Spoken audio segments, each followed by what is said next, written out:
All right, so while you're watching me grain in, I wanted to talk about the mash profile for this beer a little bit. It's been something I've been thinking about for a while, and this beer kind of presented itself as a perfect opportunity to test that out. As like Saisons are usually target very low temperature anyways for high fermentability. That with the extended mash time, I thought it would be, like I said, a great opportunity. So the approach was to start off at 113 for a ferulic acid rest, 10 minutes, and then immediately start slowly ramping it up to a mash out temperature. This approach took about 2 hours, and I tried to make it so that it was 1 degree increase every 2 minutes, and I literally sat at the control box ramping up the power as I needed it. Like if it started slowing down, I would bump it up a little bit, basically.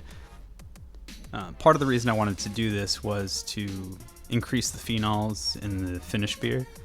From my experience in drinking dark Saisons, which I've only ever been able to get my hands on Belgian examples. Apparently American brewers don't want to try this or it doesn't sell. Probably that. But from my experience, these beers have a higher phenol noticeably in the finished product. So that's why I started with the ferulic acid rest. Normally you'll see this in like Hefeweizens to increase the cloves. I wasn't sure what the result was going to be, mostly in the finishing gravity. And that's kind of what I was after in terms of like figuring out what the result would be. And I was actually surprised that the finishing gravity in this beer was 1.009. However, I think that had more to do with the fermentation temperature. Shortly after pitching yeast, there was a cold spell in the area. And whereas normally I ferment these beers starting out at like 68, 70, immediately the temperature in the room, because I did ferment this beer ambiently, it went down to about 62. So this beer actually did take quite a while to finish fermentation, and 1.009 was the finishing result. I think that would be much lower if the beer was fermented at a higher temperature. So I don't really fully know if the mash temperature had an impact, but I really don't think it did all that much, outside of, like I said, the increased phenols. Getting ready to top mash the midnight wheat once it reaches 168.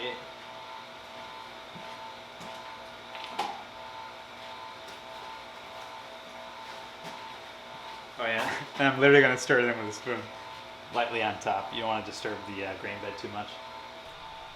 Normally I use a manifold. I'm sure you've seen it in the past, but I had to use a different hose, and for whatever reason it doesn't want to work. So it is what it is. So we'll let this sit for 10 minutes at mash out temperature, and we'll see how it goes. There, it looks quite dark. This is going to be by far the darkest farmhouse beer I've ever made. Here we go. 1 ounce of Aramis hops, or 30 grams to be exact. We'll add our brewing salt as well.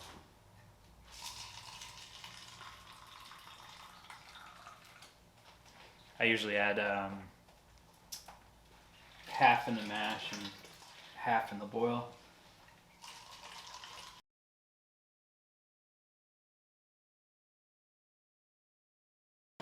Any second now.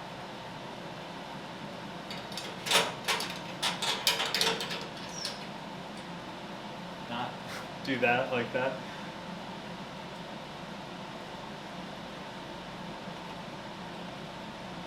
Alright, here we go. 8-minute addition, Barbarouge, fennel, and black pepper. Oh wow. But you want to see, like, the beer is really dark actually. I see that. Good. Yeah. We added some additional minutes. Nope, just that one addition. Alright, well, hopefully this comes out okay. I'm not really sure about the lighting. It's kind of a dreary day, but It is what it is. So this is Dungeons and Wagons, 6% Saison. Or I should say dark Saison, although I've been calling it a dark Farmhouse, just so I can use the Dungeons and Wagons name. But alright, let's go a little bit big with the head up here.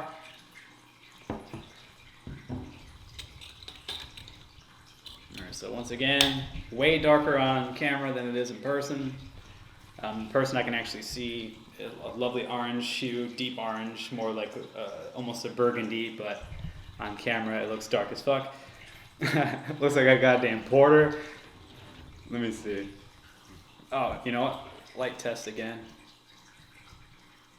You know, one of these days I'll try to have a better setup, but for now it's not happening. So yeah, there you go. Like it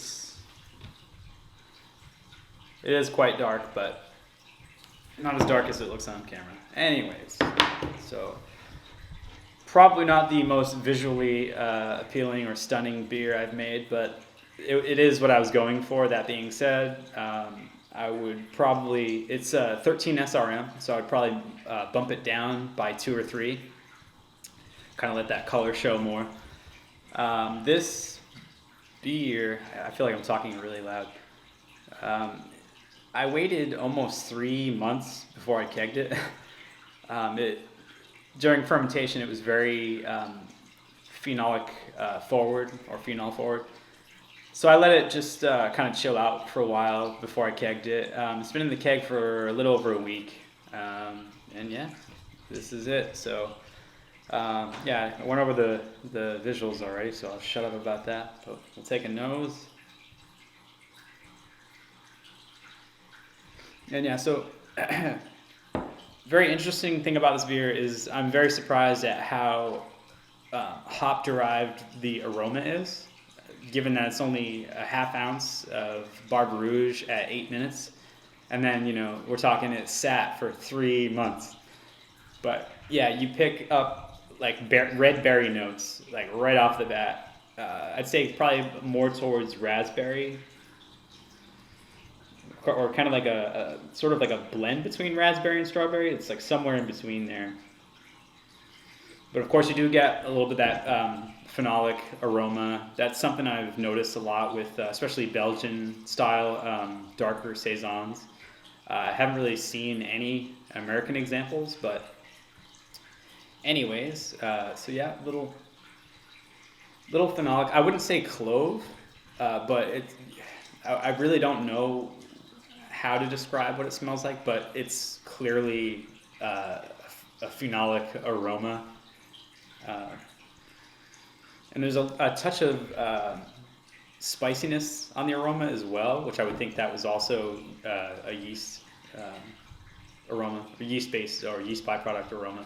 It certainly isn't from the mixed peppercorn edition. You know, early on I did taste that, at least. I didn't smell it, but I tasted it in the wort. I don't really get much of that anymore, but I'm getting ahead of myself. I'm talking about the flavor rather than the aroma. But yeah, kind of pretty straightforward. Like it's super berry forward, which like it's very surprising. I did. That's why I added the Barbe Rouge, but I wasn't expecting how much it contributed.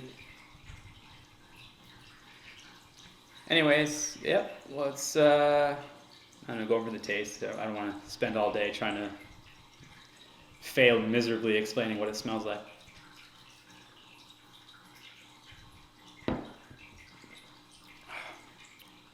I'd say the carbonation on this is a little bit north of medium. I didn't go as much as I would have if it was a light Saison in terms of color. There's a little bit of maltiness there. Well, I don't think I explained. So it finished at 1.009. Before this, I think I just spit. None of my Saisons finished above 1.006. So this is kind of, you know, not the norm. Which also, considering I did the mash that I did, which if I didn't explain that well in the video, I did a 2-hour mash starting at 113 for Regress and just slowly ramping it up roughly I believe it was 1 degree every 2 minutes, something along those lines. Just giving it plenty of time to go through, the fructose rest, the protein rest, beta and alpha amylase rest, just all the way up to mash out. That's also when I added the winter wheat, so that's the, basically a color addition. I wouldn't say that it contributed much flavor or aroma, thankfully. The cat might make a visit.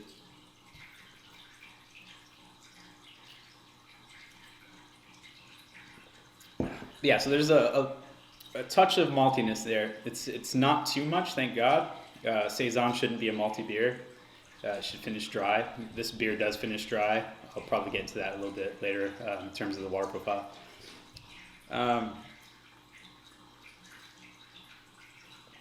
The flavors like the aroma. You get a lot of those red berry notes. I'm just amazed by that Bar Rouge, and mostly like the fact that it sat not under pressure. This was ambient fermented. It's like 3 months sitting before kegged. I'm blown away at how this retained that aroma and flavor. I really am. Definitely gonna have to use that hop again in a different style probably, but.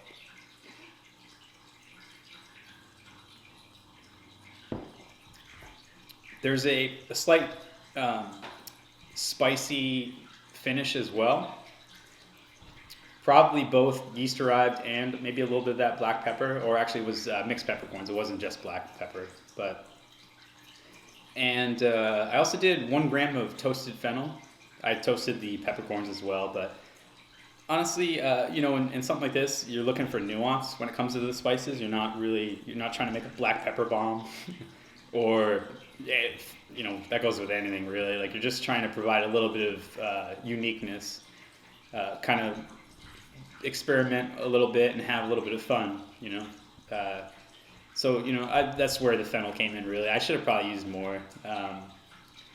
I haven't really heard that used in beer before, but it's something I like, especially in Italian sausage. We might have to cut that out.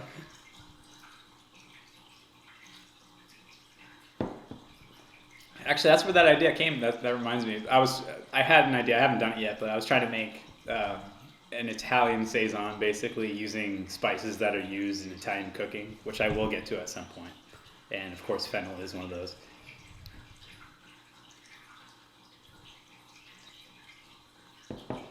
But yeah, super enjoyable beer. Very, very different beer. I wasn't sure what the result was going to be. I just wanted, I thought of ways to make it a little bit darker, but I didn't. I try to avoid, as you should, and at least I think everyone should, to avoid caramel malts or crystal malts or dextrin malts in general in your Saison. It's going to create a body, obviously, which isn't necessarily always wanted in a Saison. It's also going to create flavors that are going to persist after fermentation. So, like, for instance, I used Caramunic one time, just 3.5% in a Saison. The rest was Pilsner malt. And because of that dryness, that flavor from the specialty malt or even character malt's really going to show itself. So you got to be, thoughtful of that when you're designing your grain bill. As I said, Saison should not be sweet. It should be kind of medium to maybe thinner body and not much maltiness. It should finish dry, maybe a little bit of bitterness on the finish. Obviously, Saison is a very wide spectrum, but one thing it's usually not is malty. But enough of that. I'll shut up about that. But let's try to dig more into the flavor.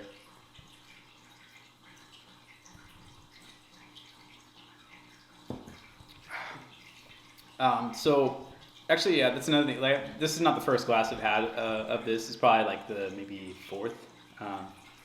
It reminds me slightly. I'm not saying like you sip it and you're like holy shit, but it reminds me of like a slightly fruited iced tea with like a peppery finish, if that makes any sense. Which is kind of odd, not your typical approach to a beer, I guess, but. Yeah, I'm very happy with the result. in the future, I probably, I think I went with like 1.9% midnight wheat, like I said, at mash out. I would probably just take that out entirely and try to get a little bit of color in other ways. Like maybe a small addition of Special B, very, very small, like I'm talking like 1% or something like that. Maybe some Carafa, try that out. But I mean, not that the midnight wheat was a bad addition, it's just I think it made it a little bit too dark. Which I could even just lower that, still use midnight wheat, but go with maybe like 1%. Anyways,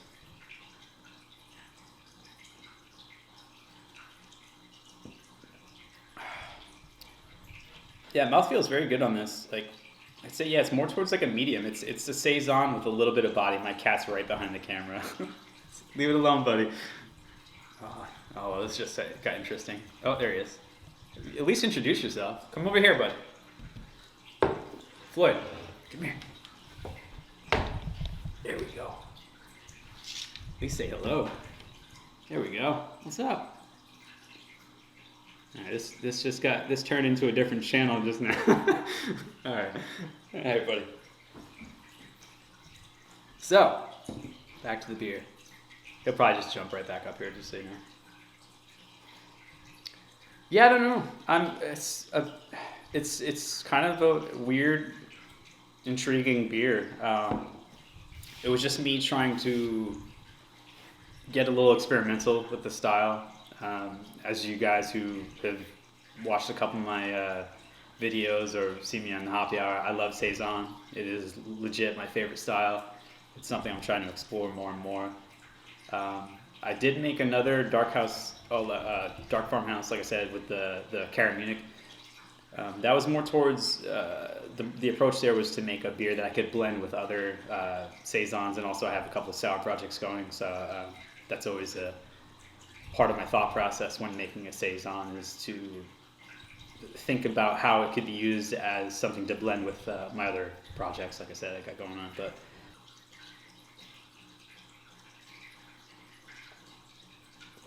that's something so I think I touched on this earlier. Yeah, in terms of like the dryness of a saison really shows character malts, or like even you can use like 10% of a character malt, like say Vienna or Munich, which I did actually use Vienna in this, but my point is that 10% will show itself.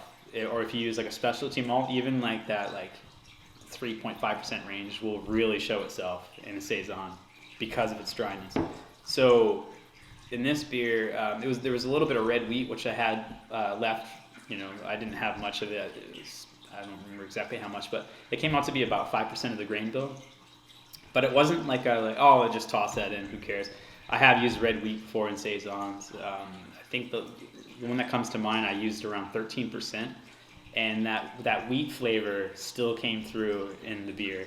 So because of the roughly 5% red wheat and also roughly 5% spelt in this beer, there is a slight wheat flavor, which is not, there's totally nothing wrong with that. It's just, like I said, it's something to consider when you're thinking of grain bills for saison. Those malts are really going to show themselves. So you have to. That's why simplicity kind of is rewarded in a saison. It's best to just like don't overthink things. Let the yeast do the talking, and if you want to try to like highlight a hop, which I haven't. I'm not big on dry hopping saisons, although I probably should do it more. Especially with like I can't speak enough about Bar Rouge. Like holy shit, that changed my mind. Not that I had like a preconceived notion of it being a bad hop or anything like that, but now I know it's that aroma sticks around for sure. I'm gonna use that. Probably like try to squeeze that in some IPAs or something. See how that goes. But anyways, I will shut the fuck up. Thank you guys so much for watching. I really appreciate you. No, I'm out.